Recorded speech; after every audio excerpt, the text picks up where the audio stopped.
ইজিপ্টের রানী Cleopatra নামটা শুনলেই চোখের সামনে একটা ছবি ভেসে ওঠে, তাই না? এক অপরূপা শক্তিশালী মহিলা যার কাহিনী হাজার হাজার বছর ধরে মানুষকে ইন্সপায়ার করে আসছে।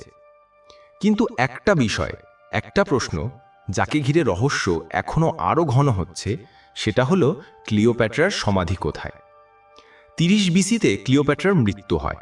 আমরা সবাই জানি সেই বিখ্যাত ঘটনা, একটা সাপের কামড়ে, একটা অ্যাসপ।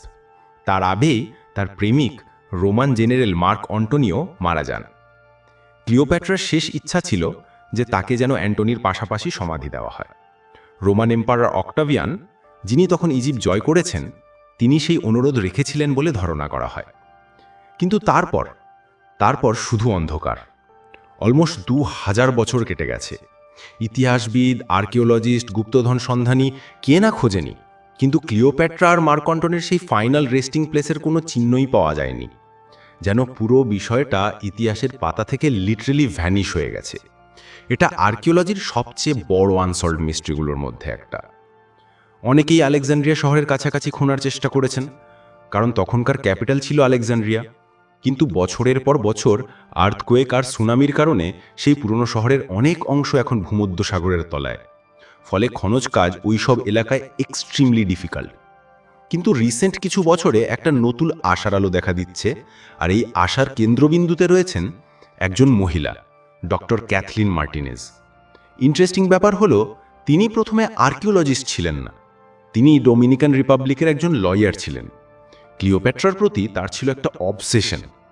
অলমোস্ট 20 বছর ধরে তিনি শুধু ক্লিওপ্যাট্রার সমাধি নিয়েই রিসার্চ করেছেন। ডক্টর মার্টিনেজের থিওরিটা ছিল সবার থেকে আলাদা। সবাই যখন আলেকজান্ড্রিয়ার কাছে পিঠে খুঁজছিল, তিনি চিন্তা করলেন ক্লিওপ্যাট্রাকে কেন একটা সাধারণ সমাধিতে খুঁজে পাওয়া যাবে। তিনি তো শুধু একজন রানী ছিলেন না, ইজিপ্টের মানুষ তাকে দেবী আইসিসের অবতার হিসেবে মানত। তো তার সমাধিও তো সেই লেভেলের কোনো জায়গায় হওয়া উচিত, তাই না? এই চিন্তা থেকেই ডক্টর মার্টিনেজ একটা স্পেসিফিক জায়গার কথা ভাবলেন। জায়গাটার নাম ট্যাপোসিরিস মাগনা। আলেকজান্ড্রিয়া থেকে প্রায় 50 কিলোমিটার দূরে একটা পুরনো মন্দির। এই মন্দিরটা দেবী আইসিসের স্বামী দেবতা ওসিরিসকে ডেডিকেট করা। ডক্টর মার্টিনেজের লজিকটা খুব সিম্পল। আইসিস যদি ওসিরিসের কাছে ফিরতে চান, তাহলে তার জন্য সবচেয়ে পারফেক্ট জায়গা হবে ওসিরিসের মন্দির। It just makes sense. তিনি 2005 সাল থেকে ইজিপ্ট সরকারের পারমিশন নিয়ে ট্যাপোসিরিস মাগনাতে এক্সকাভেশন শুরু করেন। প্রথমে অনেকেই তার এই থিওরিকে হাসিঠাট্টা করেছিল, কিন্তু আস্তে আস্তে এমন সব জিনিস সামনে আসতে শুরু করলো যা সবার মুখ বন্ধ করে দিল। প্রথমে মন্দিরের ভিতর থেকে ক্লিওপ্যাট্রার ছবি আর নাম খোদাই করা প্রায় 200টা মুদ্রা পাওয়া গেল।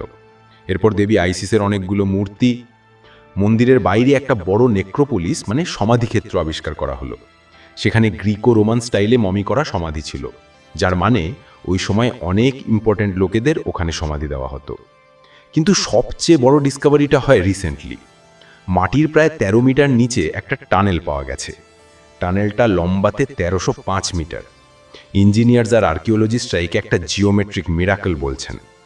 এত পুরনো সময়ের এত পারফেক্ট একটা স্ট্রাকচার। এই টানেলটা মন্দির থেকে শুরু হয়ে মেডিটেরেনিয়ান সি এর দিকে চলে গেছে। রাডার স্ক্যানে দেখা গেছে এই টানেলের শেষ প্রান্তে এবং সমুদ্রের নিচেও আরও কিছু হিডেন চেম্বার থাকতে পারে। অনেকের ধারণা এর মধ্যেই লুকিয়ে আছে সেই হারানো সমাধি। আর একটা থ্রিলিং জিনিস পাওয়া গেছে ওইখানে নেক্রোপোলিসে। কিছু মমি যাদের জিভ ছিল সোনার তৈরি, গোল্ডেন টাংস। পুরনো ইজিপ্তের বিশ্বাস অনুযায়ী পরকালে দেবতা ওসিরিসের সাথে কথা বলার জন্য এই সোনার জিভ দেওয়া হতো, যাতে তারা নিজেদের পরিচয় দিতে পারে। এই প্রুফগুলো বারবার ইশারা করছে যে ট্যাপোসিরিস মাগনা জায়গাটা ওসিরিস আর আইসিসের কাল্টের সাথে খুব ডিপলি কানেক্টেড ছিল। তবে কাজটা এখনো শেষ হয়নি। প্রশ্ন উঠতেই পারে, এত কিছু পাওয়ার পরেও এখনো টোমটা খুঁজে পাওয়া যাচ্ছে না কেন? কারণ ট্যাপোসিরিস মাগনার একটা বড় অংশ বহু বছর ধরে হয়ে যাওয়া আর্থকোয়েকে নষ্ট হয়ে গেছে। টানেলের কিছু পার্ট এখনো পানির নিচে। আন্ডার ওয়াটার আর্কিওলজি খুবই সময় সাপেক্ষ আর এক্সপেন্সিভ একটা ব্যাপার। কিন্তু ডক্টর মার্টিনেজ আর তার টিম ফুল ফোর্সে কাজ করে যাচ্ছেন। যদি তারা সত্যি সত্যি ক্লিওপ্যাট্রা আর মার্ক অ্যান্টনির সমাধি খুঁজে পান, তাহলে সেটা 21 শতকের সবচেয়ে বড় আর্কিওলজিক্যাল ডিসকভারি হবে। টুটেনখামনের সমাধি পাওয়ার পরে এর চেয়ে বড় কিছু আর হয়নি। ব্যাপারটা শুধু গুপ্তধন পাওয়ার নয়, ক্লিওপ্যাট্রার সমাধির ভিতর থেকে যে আর্টিফ্যাক্টস, যে ইনস্ক্রিপশন পাওয়া যাবে, সেগুলো হয়তো ক্লিওপ্যাট্রা সম্পর্কে আমাদের ধারণাকে কমপ্লিটলি বদলে দেবে। আমরা ক্লিওপ্যাট্রাকে চিনি রোমান ইতিহাসবিদদের লেখার মাধ্যমে, যারা ছিল তার শত্রু। হয়তো সেই সমাধির ভিতরে আমরা ক্লিওপ্যাট্রার নিজের ভার্সনটা খুঁজে পাব, the real queen, not the one from Roman propaganda. তো অপেক্ষায় থাকতে হবে। ডক্টর ক্যাথলিন মার্টিনেজের এই খোঁজ একটা রেস এগেনস্ট টাইম। সব প্রশ্নের উত্তর এখনো মাটি আর পানির নিচে, শুধু সঠিক সময়ের অপেক্ষায়।